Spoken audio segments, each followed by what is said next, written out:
Praise God. Maraming salamat po kay Pastor Don, Reverend Don. Palakpakan po natin ang ating pastor. Amen. Thank you, Jesus, for His life. And syempre, I just want to acknowledge also Pastor Lan. Amen. Palakpakan natin ang ating mga pastors dito. Amen. And also po ating mga leaders and ating mga volunteers po sa ating church dito sa Dubai. Palakpakan po natin sa Lord sa buhay nila. Amen. For serving God today. Hallelujah. At syempre po ang iyong mga sarili. Palakpakan natin si Lord sa buhay ng bawat isa. Praise God. Hallelujah. Praise the name of Jesus Christ. Hallelujah. So ako po si James Malangin. Ayan. Ako po ay one of the youth pastors of JCTD, Blessed Generation. And ito po ang youth arm ng ating church ng buong JCTD. And yung Blessed Generation po, ito po ay acknowledged din and recognized by National Youth Commission. So hindi lang tayo pan-church, pang buong Pilipinas po tayo. Amen? Amen. Palakpakan pa natin si Lord ng malakas. Hallelujah. And I just want to greet also lahat po ng ating mga viewers online at sa mga nanonood po sa kanilang mga bahay ay pagpalain po kayo ng ating Panginoon. Sabihin nga natin sa katabi mo, sabihin mo, may gagawin si Lord sa iyong matindi sa oras na ito. Amen. Dapat po yung may conviction, with giggle, with feelings. Amen. Hallelujah. Hallelujah. Praise God. Hallelujah. Amen. Lahat po tayo ay tumayo.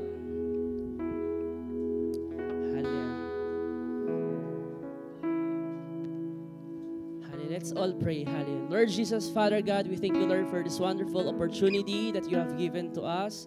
And Lord, as we study and as we listen to your word, let your presence be upon us. Consume us, minister to us, Holy Spirit. Hide your servant behind your cross and let your glory shine alone in this place. Lord Jesus, we command any spirit of doubts and unbeliefs to your word, O God. At kinakancel namin to sa pangalan ni Jesus, and we lose the power and the anointing of the Holy Spirit in this place. Lord, fill us, fill our hearts, O God, with joy, with love, with excitement, because Lord, we know that you will do something great and mighty things in our lives today.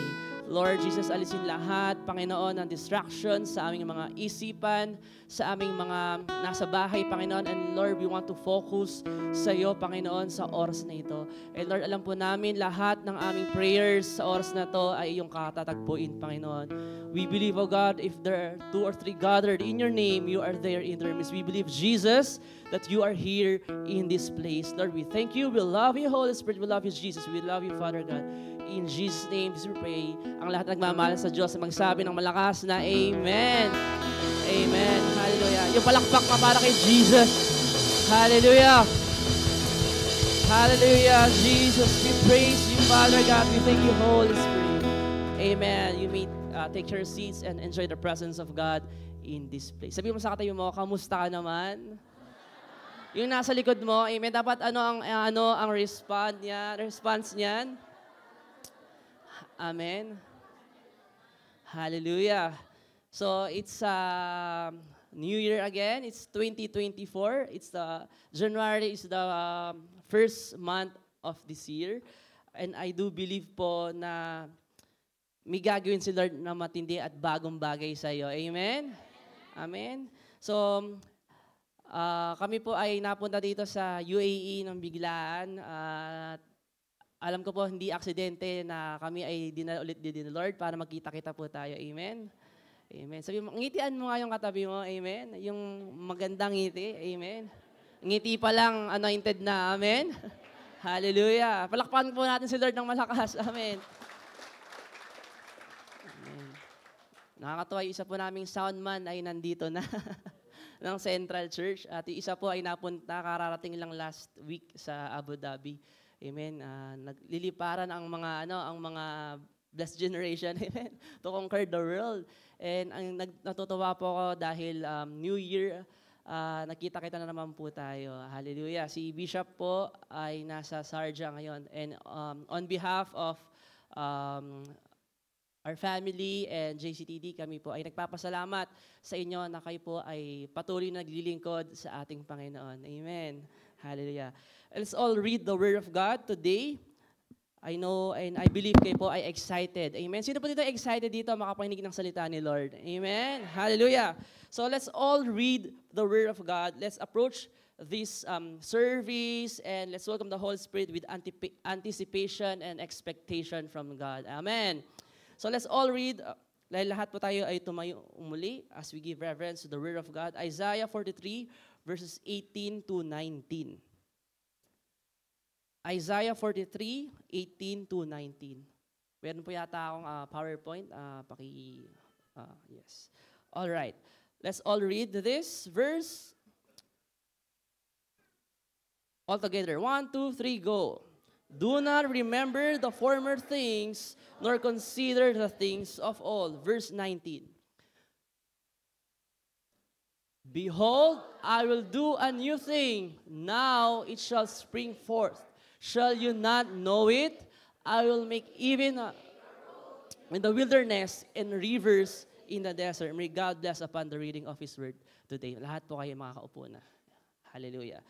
Ang ganda po nung binasa natin na verse from the Bible, ito ay 2 verse lamang po ang ating pag-uusapan. At pag hinimay-himay po natin, sabi po sa Bible, meditate the Word of God day and night. When we say meditate, it means we study and we take the revelation, the Rhema word from these verses, from the whole context. Sabi po dito, do not remember the former things, nor consider the things of old.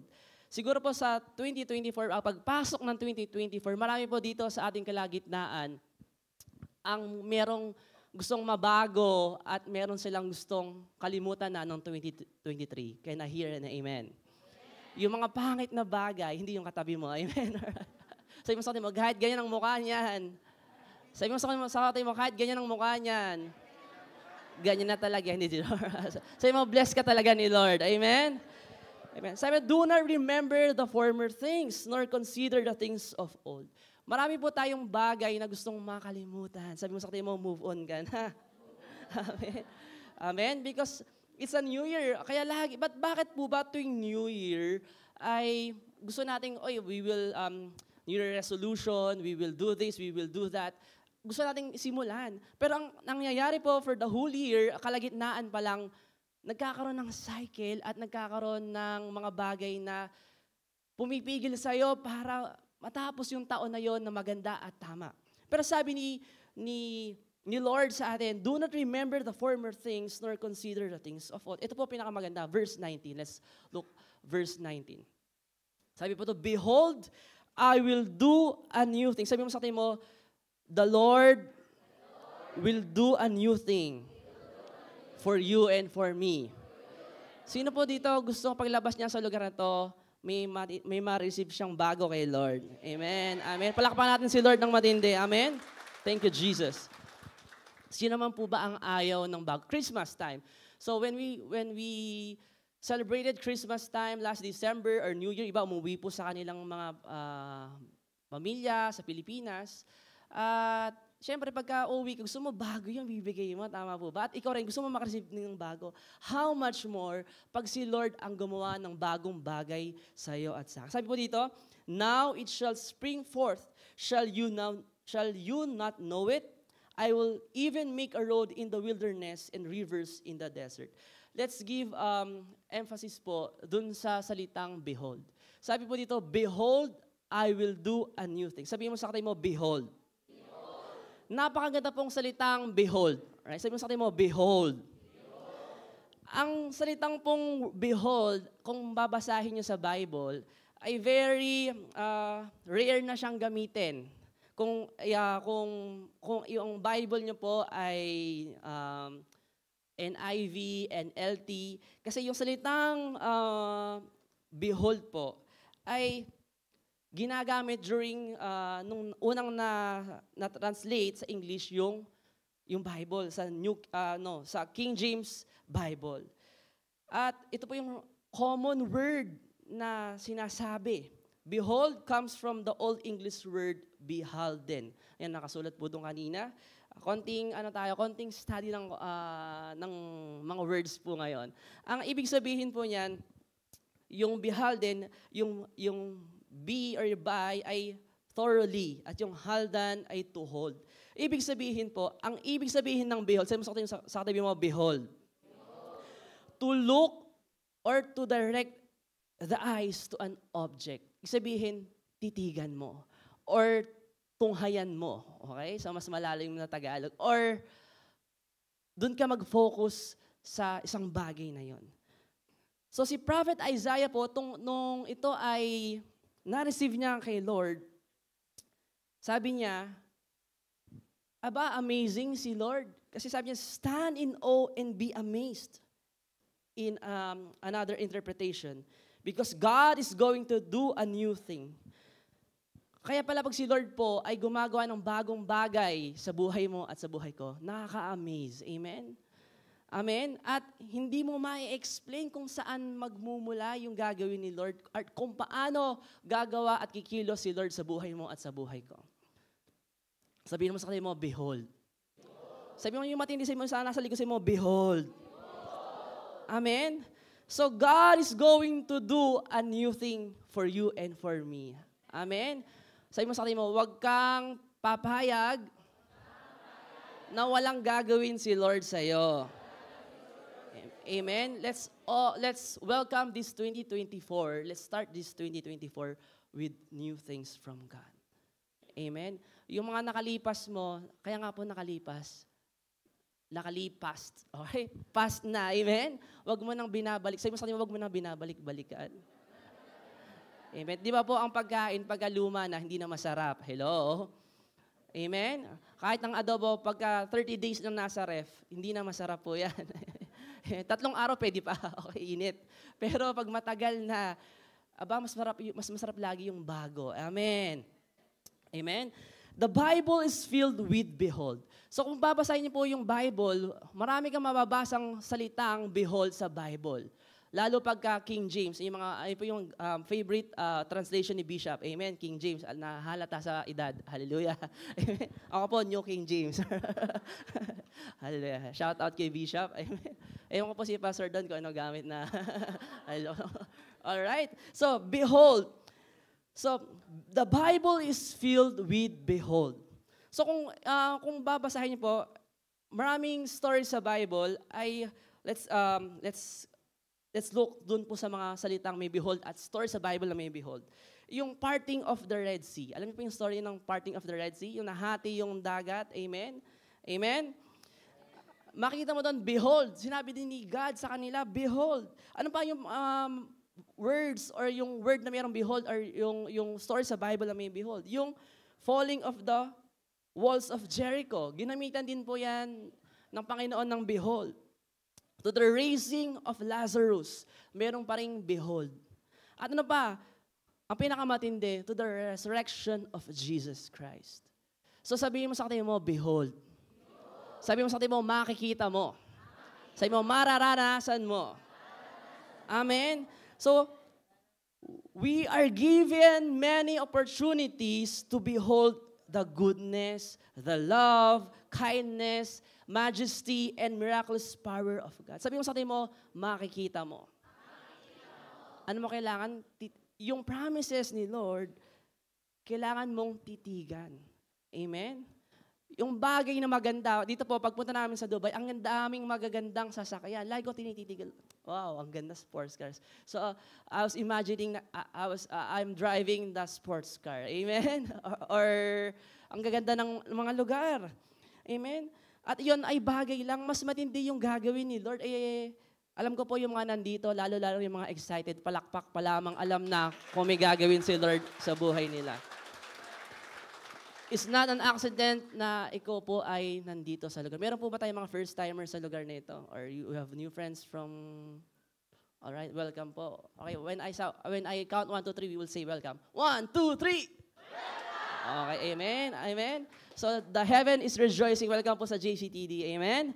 So, the question is, therefore not whether God can do the impossible. Rather, the question is, ano yung pinanghahawakan mo at ano yung nakikita mo this 2024?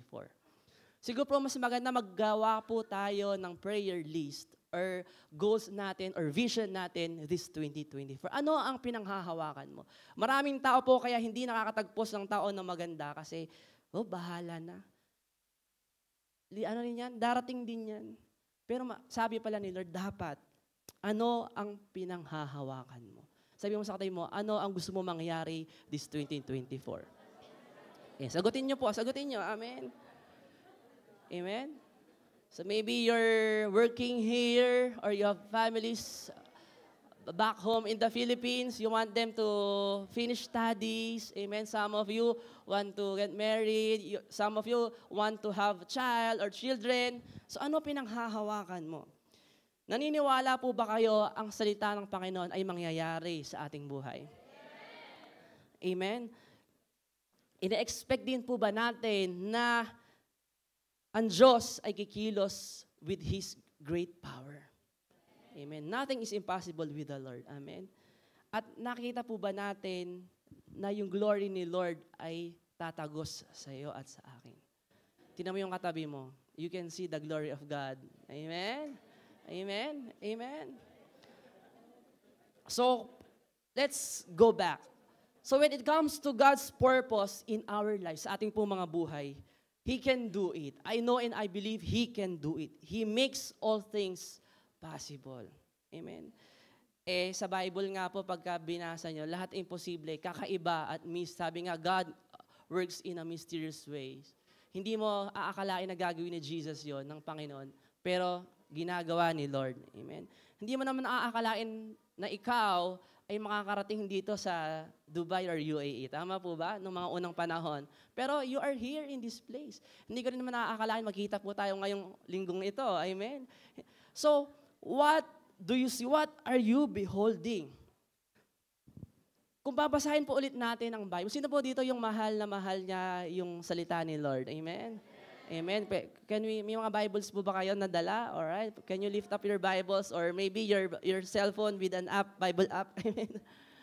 You know what? But this year, Bishop is encouraging us, especially in the Philippines, to bring a printed Bible. Amen. Let's go back to the reset. Amen. Amen. Kasi pag nagbabrowse tayo sa Bible, sa cellphone or sa iPad, minsan may chat or ano na yung nabubuksan mo. Amen. So we should what? It's not compulsory, pero we encourage you po to have a Bible. Amen. Amen. So, we should love the Word of God. Amen. So, kung babasahin po natin ang Bible, mahal na mahal natin magbasa, nag-enjoy tayo magbasa ng Bible, makikita po natin si God, ang ating Panginoon, He gives new roads to freedom. Amen. New rivers of blessings. At so, God says, sabi po sa binasa natin, behold, I will do a new thing, now it shall spring forth. Shall you know it? Pag tinanong po ni Lord na, shall you know it? Sabi mo sa kanila mo, hindi mo ba alam? Okay, ibahin natin, mas maganda yung positive. Sabi mo sa kanila mo, kung alam mo lang. Amen? Kung alam mo.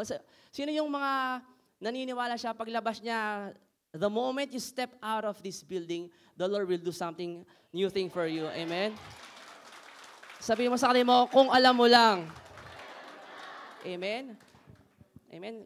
Sabi siguro sa the back of your mind, kung alam mo lang kung laman ng wallet ko. Hallelujah. Amen? Kung may babayaran namang bills or sa next days or sa Philippines, sabihin mo, kung alam mo lang. Pero si Lord, alam na alam. Amen. So yung salita pong, pag tinatanong ni Lord yung salitang no, or shall you know it, when He asks, shall you know it? Yung salita pong no, unang salita, behold, pangalawang salita, no.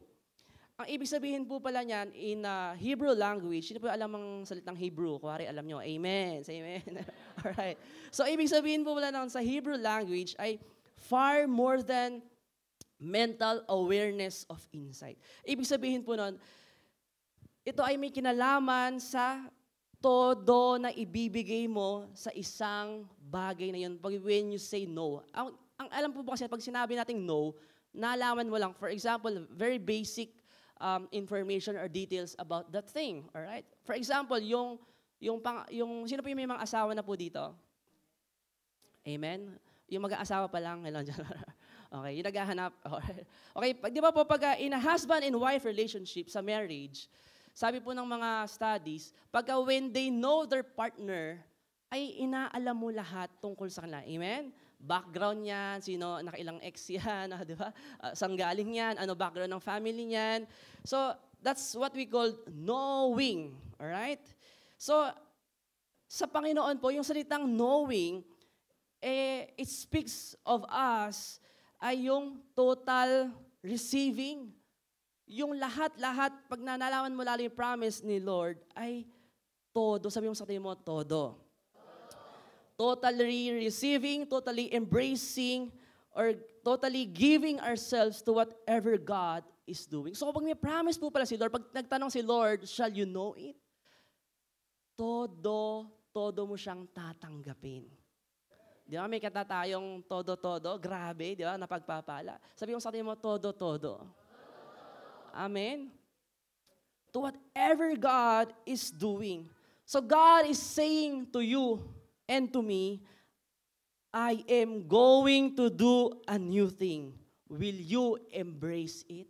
And the people of God say, amen. Will you receive it into your life? Amen. Hallelujah. So magbibigay po ako ng example dito sa ating pag-aaralan. Alam niyo po ito, kilala niyo.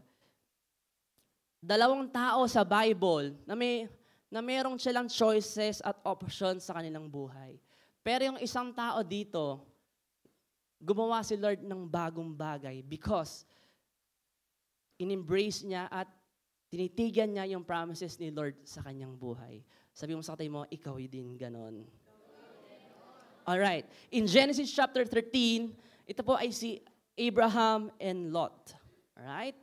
So si Abraham and Lot, kung babasahin niyo yan, kung sino nakakaalam na story po niyan, ay dumaan sa isang crisis ng kanilang buhay. Yet, it was a turning point for Abraham. Siguro ikaw, dinala ka ni Lord dito because God is preparing you for a turning point of your life. Kung kayo po ay dinala ni Lord dito, or ikaw ay bago dito, or ikaw matagal na, hindi titigil si Lord sa buhay mo para ma-shift ka niya or ma-level up ka niya, ma-level up yung pagpapala ni Lord sa buhay mo at sa buhay ko. God does something new during crisis of life. Si Lord kumikilos lalo sa buhay po natin. Ramdam na ramdam mo yan pag ikaw ay walang-wala, ang dami mong problema. Amen. Yung papasok yung taon, nandito ka dahil nagtatrabaho ka, nami-miss mo yung family mo back home, di ba, naiiyak ka pa, di ba, may babayaran ka, hindi mo alam, may utang kang babayaran, hindi mo alam kung saan kukunin. But God is what? Is doing something new during the crisis of our lives. So, madalas po, nami-miss natin, we miss what God is doing because our eyes are looking at the wrong direction. Minsan po nakatuon tayo, ito lang trabaho ko, ito lang ang sweldo ko, ito lang ang magiging kita ko. Pero no, sabi mo sa atin mo, no. Sabi mo, God is doing something new in your life. Maybe, and I believe, maybe when you step out of, minsan nag-apply ka, maybe you will venture into a business, hello? Maybe, may magbe-bless sa'yo paglabas mo pa lang, I was so blessed with your life. Or maybe, may tawag sa'yo na ina-apply mo ng matagal. God is doing something new. Amen. So si Abraham and Lot po ay dumaan sa crisis ng kanilang buhay. Ano yung crisis po nila? Sila ay sobra ng daming iniisip. Masyado na silang stress. Marami silang flocks, herds, and tents. At yung lupa po na tinitira nila, ay hindi na po kayang isupport. Hallelujah. Amen. Magpapastor po yan. Hallelujah. Amen. So po sa Genesis 13 verse 6, sabi po dito, that they might dwell together. In short, si Abraham at Lot, nag-decide po sila na mag-separate. Because hindi na ma-contain yung stress, yung sa dami nung flocks nila, yung herds nila. So Abraham suggested to Lot, right? Kung ano pa ng pronunciation mo dyan, alright? Sabi po dyan ni Abraham, please separate from me. if you take the left, pag pumunta ka sa kaliwa, pupunta ako sa kanan. Pag pumunta ako sa kanan, pag punta ka sa kanan, pupunta ako sa kaliwa. Amen? Parang ganyan, di ba po, nung pag may utang kayong naniningil, nagtatago, hallelujah. Sabi mo sa atin mo, wala na nun, amen?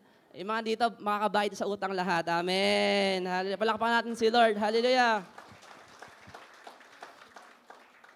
So, sabi po ni Abraham, they have decided to separate ways. So, Genesis 13, 10 to 11, sabi po ito, and Lot lifted his eyes and saw all the plain of Jordan, that it was well watered everywhere, before the Lord destroyed Sodom and Gomorrah like the garden of the Lord, like the land of Egypt as you go toward Zoar. Verse 11, then Lot chose for himself all the plain of Jordan, and Lot journeyed east, and they separated from each other. So si Lot po, ang nakita niya, alam niyo na po yung story po dito, kung alam niyo po, kung hindi po, basahin niyo Genesis 13. Lot's eyes only beheld the natural and he became fearful. Ano po naging, sabi ko nga, di ba, ang behold na salita ay titigan mo. Amen. Titigan mo yung katabi mo. Yan. Lakin mo yung mata, or parang sa immigration, di ba? Kaya prophetic pa po pala yun. Hallelujah. Amen. Kaya pinasay, laki yung mata. May makikita kasi yung matindi at gagawin ni Lord sa buhay mo dito sa Dubai. Amen. Amen. Hallelujah. So sabi, si Lot po, ay yung pagpunta niya, okay mami, punong ka dito ako. Sabi ni Lot, si Lot po pala, punong-puno ng takot. At nakita niya, dapat maganda ang mapili kong lugar. Yung lupa na dapat makuha ko ay maayos, may tubig, maganda, matabang lupa. At Lot was fixated on his fear of lack, and he became self-centered. Minsan po tayo mga Pilipino, hindi lang Pilipino, tayo mga Kristiyano po, pagka na humihina ang ating pananampalataya, ay pumapasok yung fear. Sabi mo sa atin mo, huwag kang matakot. At Lot chose for himself the best. Ang ginawa niya, nauna na siyang pumili, inunahan niya na si Abraham. Medyo magulang po tong si Lot. Alright? Even though the men of this place, Sodom and Gomorrah, were exceedingly wicked and sinful against the Lord. So dahil sa takot, gusto ko ito city to, marami akong makukuhang pera dito, magsasagana ako dito. Dahil po takot siya na siya ay mawalan. Takot siyang mag-take ng risk. At takot siya sa mga mangyayari sa kanyang buhay. Few things that we can learn from this concerning fear. Ano po matututunan natin sa pinili ni Lot? Kapag isang tao po pala ay punong-puno ng takot, sabi mo sa katay mo, yung mukha na yan, hindi nakakatakot. Amen? Nakaka-bless yung mukha na yan. Amen? Alright. So sabi po dito, si Lot, dahil punong-puno siya ng takot sa buhay niya, takot siyang mawala ng pera, parang may kilala kang gano'n, di ba?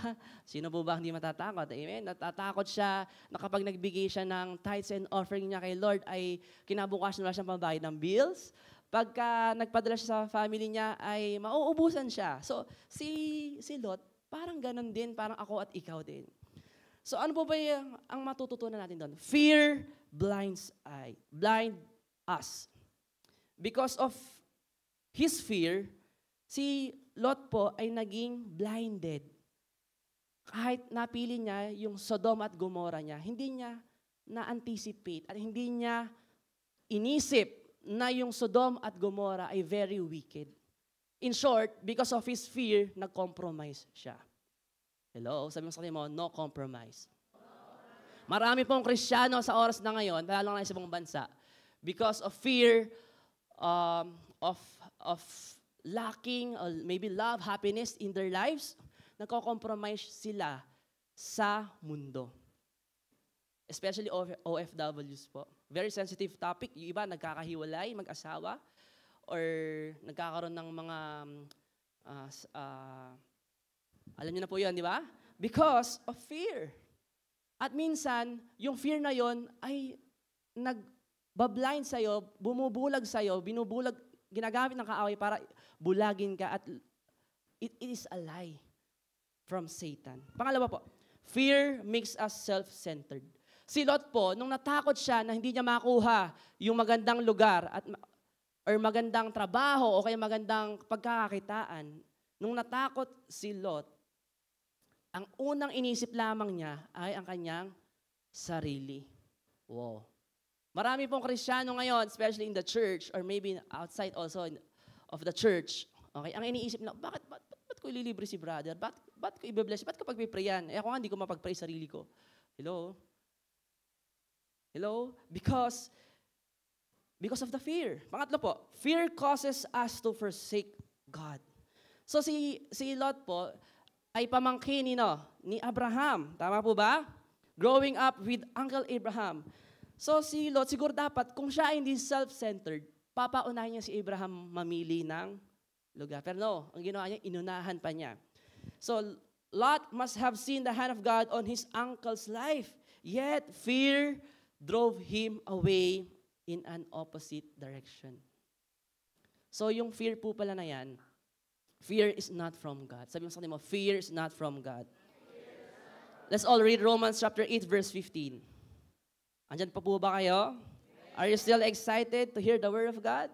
Romans 8:15, I will read this for you. For you did not receive the spirit of bondage again to fear, but you received the spirit of adaptation by whom we cry out, Abba, Father. Pwede bang taas ang dalawang kamay sa Panginoon? Sabi natin, Daddy God, Abba, Father. Sa banda rito naman, sabi ni Bishop, amen. Sabi mo, ako naman, Lord. Amen. Amen. Mga JCDD, amen. Praktisado, amen. 2 Timothy chapter 1, verse 7. Ang gandang verse po ito. Sabi po dito, for God has not given us a spirit of fear, but of power and of love and of sound mind. So si Lot po, when he chose the best land, Abraham on the other hand, ang natira kay Abraham ay tira-tira. The terrible part of the land. Pero, sabi mo, pero, nung si Abraham po ay nakatuon sa pangako ni Lord, ay ang tindi. Abraham was not worried, hindi siya naging matatakotin, hindi siya natakot. Because whenever he lifted his eyes to his daddy God, to his Abba Father, nakikita niya may gagawin si Lord na bago sa kanyang buhay. Amen. Palakpakan po natin si Lord. Amen. Yung malakas na palakpak para sa ating Panginoon. Meron ka mang problema ngayon, lift up your eyes and say, God, I'm here. Amen. Grabe si Abraham. Ito po, pati hindi na sabi mo, ready ka na. Mag-ready ka na. Let's continue. In Genesis, the second time the phrase lifted his eyes is used in chapter 18. Pag binasa niyo po yan, kaya dapat po ang mga anak ng Lord, lalo GCTD people, family, lagi nagbabasa ng salita ni Lord. Amen. Amen. Hindi puro ang binabasa Facebook, Instagram, or TikTok man yan, di ba? Or kung anong news. Dapat the good news. Amen. So the Lord appeared to Abraham by this. So Genesis 18 verse 2, si Abraham po, dahil nakita niya, yung lupa na natira sa akin, parang walang kwenta. Para siyang tinapon dun sa lugar na yon. Pero po si Abraham, when he lifted his eyes, ay may matinding siyang nakita. Nagkaroon siya ng vision. When we behold the Lord, instead of focus on our fears, ang nangyayari po ay ito po. We become more generous. We become a giver like Abraham and not taker. Why? Kasi binigyan niya na kay Lot eh. Sige na, sa'yo na nga yan. Kung dyan mo gusto, sige, sa'yo na yan. May gagawin si Lord sa aking matindi at bago. Siguro ikaw, marami kang iniiwan sa Pilipinas na give up for your family, for your loved ones. Pero si Lord, sabi ni Lord, I can see your sacrifices and effort here in this land. I will do something new for you. Amen? Amen? Palakpan natin si Lord ng matindi. Amen? The Lord can see your hardships. Amen? Hallelujah. Sabi po dito, praise. Sabi po dito, we learn to walk by faith and not by sight. Si Abraham po, nung napili niya yung lugar na tira-tira, ano siya, no choice na siya. Maybe you have no choice when you came here in this place. Kailangan ng pamilya ko, kailangan ko iahon sa hirap. No choice ako. Pero the Lord sees your heart. He can see your heart right now. We learn to walk by faith and not by sight. In the natural, si Abraham po was in the land of lackness, land of lack, nang wala. Kasi siguro puro bato, di ba? Puro walang tubig, parang dito sa Dubai, di ba? Disyerto, in short, disyerto. It is very prophetic, lalo po dito sa mga OFWs dito sa Middle East. Yet, Abraham prepared himself sa mga pangako ni Lord sa kanya. Genesis 18, verse 10. Unang pong pangako ni Lord sa kanya, na kahit tira-tira or land of lack yung nakuha ni Abraham, ang pinangako ni Lord sa kanya, behold, I will do new thing for you. Pangalawa, okay, nagsisimula na po tayo. Genesis 18, verse 10. Sabi po dito, I will certainly return to you according to the time of life. And, ito naman pong salita. 1, 2, 3, go. Behold, Sarah, your wife, shall have a son. Isipin niyo po, dun sa land of lackness, walang kayamanan, hindi mapantayan yung kay Lot. Pero pinangako ni Lord, yung una yung land, pangalawa, na magkakaroon siya ng anak. Despite na matanda na si Abraham at si Sarah, pinakasabi ni Lord, behold, kung alam mo lang. Siguro ikaw ngayon, very impossible to receive something from God right now to change your life, to change the life of your family, your sons, your daughters, your relatives. Maybe may sakit, karamdaman yung nasa Pilipinas, hindi mo alam. Or maybe ikaw mismo. Pero sabihin sa'yo ni Lord, behold, kung alam mo lang, may gagawin ako sa'yo. Amen. God did something new. Amen. Bago yun. Bago kay Sarah yun, tsaka kay Abraham. Why? Matanda na, matanda na, magkakaanak pa po. Hello? Di ba? Sa science, very impossible. We were way past the age of childbearing, pero pag binasa mo, nagkaroon sila ng anak. Siguro po sa buhay natin, marami tayong mga pinagdaanan the past year, 2023, at katulad ka ni Abraham at ni Lot. Minsan po, ang Diyos ay naggagawa ng pagkilos sa buhay ng isang tao, ay inaalis niya yung mga taong hindi karapat-dapat sa iyo at sa akin. Amen? At yung panahon ng paghihiwalay na yon ay panahon ng pagpapala at para makakilos si Lord sa buhay mo at sa buhay ko. Amen? Lot saw only the natural crisis and problems because he was motivated by what? By fear. Kaya pinili niya yung Sodom at Gomorrah. And eventually, baliktatin niyo po, isipin niyo po, tingin po kayo lahat sa akin. Isipin niyo po si Lot, ang napili niya magandang lugar. Tama po? Maraming pagpapala, okay? Very mataba yung lupa at city, Sodom at Gomorrah. Pero si Abraham kabaliktaran at first. Okay, next chapter, season of their lives.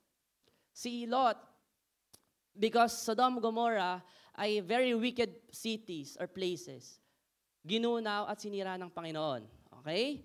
Si Abraham, nakaka-receive ng promises ni Lord at pagpapala. Pangatlo, si Abraham binigyan ng anak. Pero si Lot, because siya ay punong-puno ng fear. Anong nangyari po? Yung asawa niya ay naging pillar of salt. On the other hand, Abraham lifted his eyes. Lagi siya nakatuon kay Lord. Behold, hey, Lord. Minsan gano'n ka man nanalangin, di ba po? Naiiyak ka pa sa gabi. Hello? Hello, natutulog kami, luha na tumutulog, may sumpa, di ba? Lord, may mabayaran ako, Lord. Paggalingin mo, Lord. Pero sabi sa'yo ni Lord, kung alam mo lang. Hello? Abraham lifted his eyes, looked past the natural barrenness of the land, and saw the God of miracles. Kung titingnan ni Abraham po, in a physical realm, very natural, wala, barren. Walang kwenta, in short.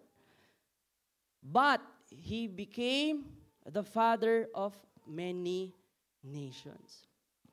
Church, ano po ang pinanghahawakan nyo sa oras na ito? It should be the promises of God. Palakpakan natin si Lord ng malakas.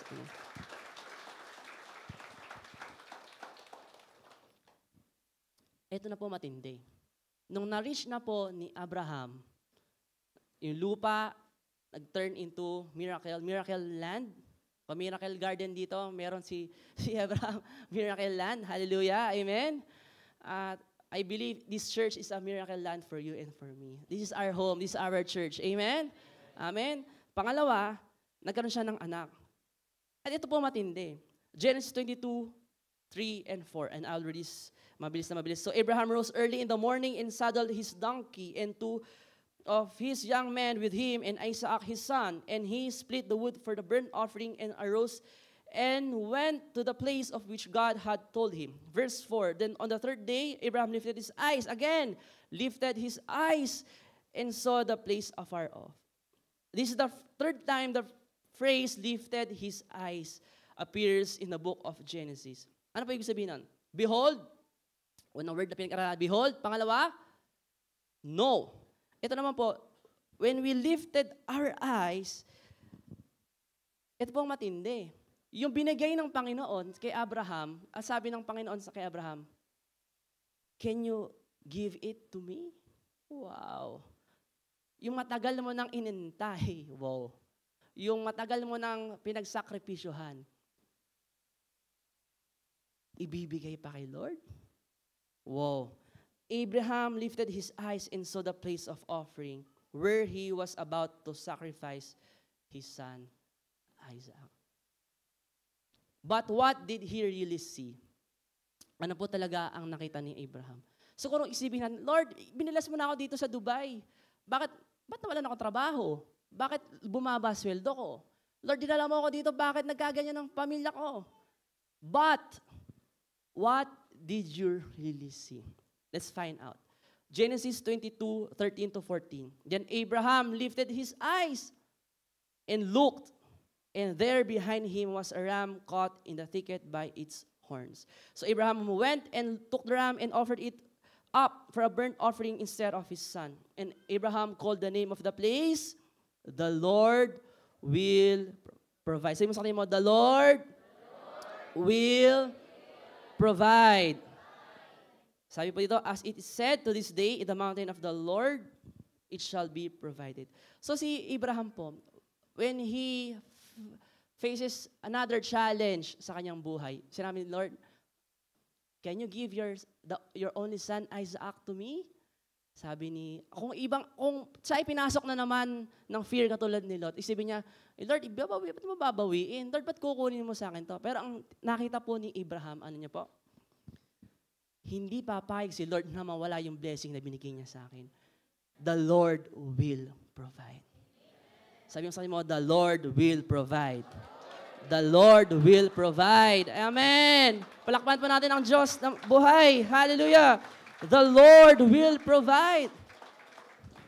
Do you need finances, financial blessings? The Lord will provide. Do you need healing or something na papagaling ka ni Lord from sickness and diseases? Amen. Kailangan mo pang hawakan. You should behold. Because the Lord will do something new. Amen. Sabi po dito, Abraham lifted his eyes and saw Jehovah Jireh, the Lord will provide. Sa pinaka po most or painful moment of his life, yung pinaka masakit or pinaka matinding challenge sa buhay po ni Abraham, si Abraham po, he kept his eyes on the Lord. Lagi siyang nakabehold dun kay Lord. Amen? Hindi niya naiintindihan. Hindi ko naiintindihan. Si Lord bahala sa akin. Amen? Sabi mo sa katabi mo, si Lord bahala sa iyo. Amen? Maybe you are facing something na hindi mo gusto at wala sa plano mo sa oras ito.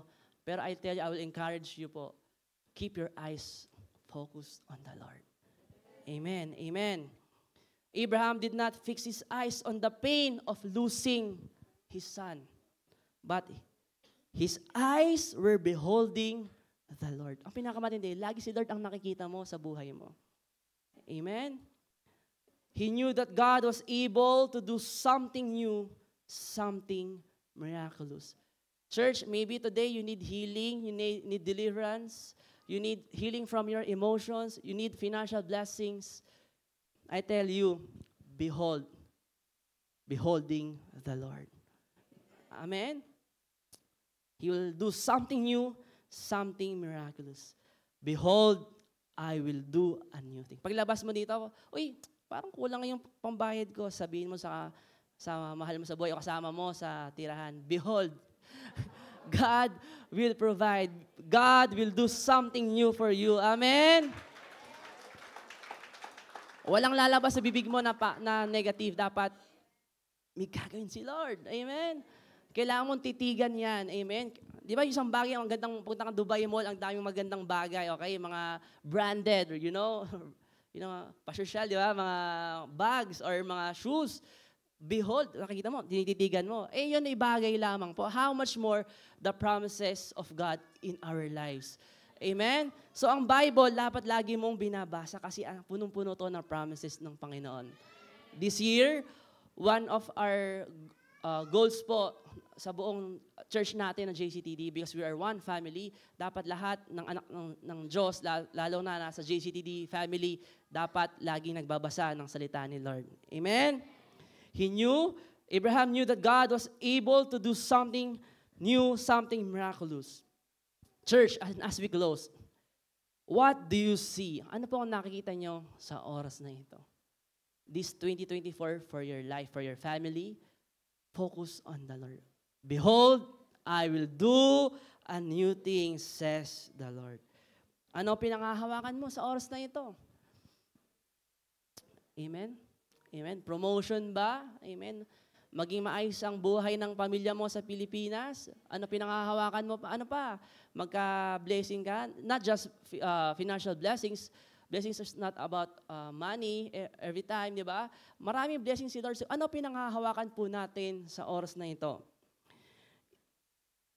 Behold the Lord instead of your fears. Marami kang takot ngayon siguro sa oras na ito. Pero sasabihin sa iyo, behold, God will do a new thing. Even in the most painful moments, dapat po, I can sense, amen, some of you here has a lot of painful moments in your life. The Lord is reminding you, I will do a new thing for you. Amen. Palakpan po natin si Lord ng matindi. Amen. I can feel the presence of God. Let's all stand. Keep your eyes on the Lord. Amen. Let's keep our eyes focused on the cross of Jesus. Hallelujah. Hallelujah. Pwede bang tingnan mo yung katabi mo? Sabi mo, ano ang pinanghahawakan mo? Maybe for our pastors here, maybe pinanghawakan po ng mga pastors natin dito na hindi lang tayo ang makakasama every Sunday. Amen. We will conquer Dubai for Jesus. Amen. Amen. UAE for Jesus. What are you believing God for in your life and in our ministry? Maybe po, dito ka nakakilala sa church natin kay Lord, ginamit tong church natin para makakilala kay Lord, at pinagpe-pray mo siguro, pinanghahawakan mo na yung salvation ng family members mo. Maybe, I don't know you, maybe po, ay ikaw ay Kristiyano doon sa Pilipinas at ang pamilya mo, pero iba nag-backslide, nagpasaway, nagbisyo. Ano ang pinanghahawakan mo kay Lord? Maybe some of you are praying na magkaroon ng mas magandang trabaho at promotion. Maybe visa, maybe, I don't know, maybe healing of your body, may iniinda ka, hindi ka nagpapa-check up. God is doing something new in your life. Amen. I can feel the presence of God. Jesus is passing by. Hallelujah. Maybe restoration of family relationships. May kaaway ka sa Pilipinas or dito. Friends ba? Marriage ba? Or maybe a miracle in your life. The Lord is saying to you, behold, I will do a new thing. Because God is a God of a new thing. Church, I encourage you, let's spend some time to worship God right now. To behold the Lord and ask Him, Lord, 2024 na po, Lord. Ako naman, Lord. Lord, I don't want to stay in this situation. I want you to do something new in my life, in our church. Lord, matagal na kaming ginito setup namin, ginito kantahan namin. Lord, next time when we sing or worship to you, can we just feel your strong presence in this place? A breakthrough, a miracle. Shall we all close our eyes and lift up our hands to Jesus?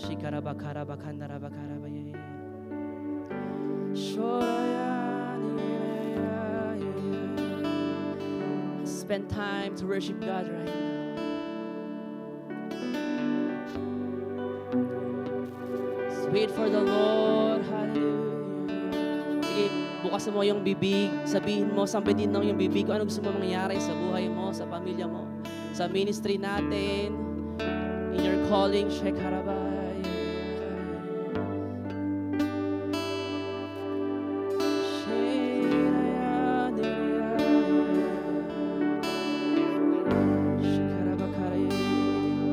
Holy Spirit in our midst today. There's nothing God can do in our lives. Come on, open your mouth. Don't be shy. The Lord can see your heart. Be honest. Be real. Be authentic.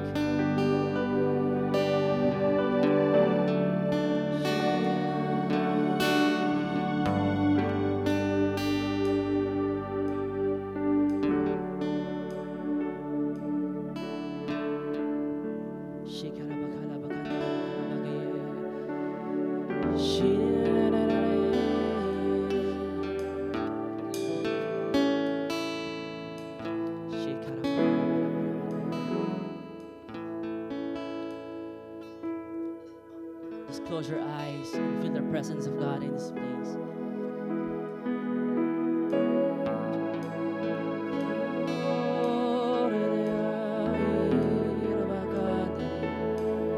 Holy Spirit, minister to your people right now. Hindi ko po yung kilala, hindi ko po alam kung ano ang nilalaman ng puso niyo.